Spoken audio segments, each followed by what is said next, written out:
तिम्रो लागि फिलिङ्स साँच्चै सकिएको छ म भित्र। अब मैले आँखा बन्द गरेँ भने नि तिम्रो अनुहार देख्थिन, तर मान्नै पर्छ दुःख धेरै दियो तिम्रो यादहरूले। आजकल तिमी कहाँ छौ, के गर्दैछौ, मलाई यी सबको केही मतलब लाग्दैन। पहिले हर पल मेरो आँखामा तिम्रै रूप हुन्थ्यो, म त्यो रूपको बयान गर्ने कोसिस गरिरहन्थेँ। तिम्रो मुस्कान अन्धकारमा त्यो चन्द्रमा चाहिँ सबैतिर उज्यालो दिइरहन्थ्यो। तिम्रो आँखाको गहिराईमा मैले एउटा सानो दुनियाँ बनाएको थिएँ। जब म बिहान उठ्थेँ तिम्रै मेसेजको प्रतीक्षामा हुन्थेँ। रातमा पनि तिमीसँग नबोली मेरो निदाउने बानी नै थिएन।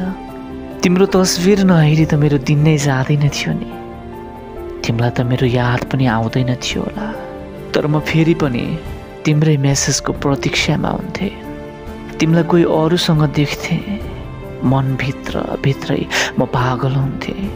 बिर्सेर अघि बढ्ने कुरा त धेरै गर्थेँ आफूसँग, तर केवल तिमी नै याद आउँथ्यो, अरू सब त म बिर्सिहाल्थेँ। मेरो दिन तिमीबाटै सुरु हुन्थ्यो र तिमीमै सकिन्थ्यो।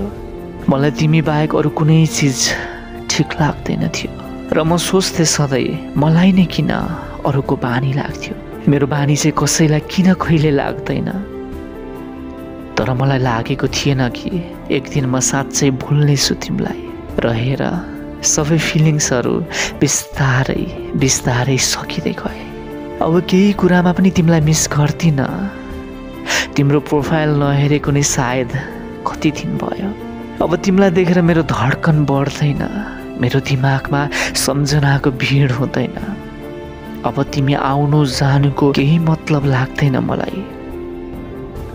तिमी जेसुकै गर, अब मलाई केही पनि फरक पर्दैन।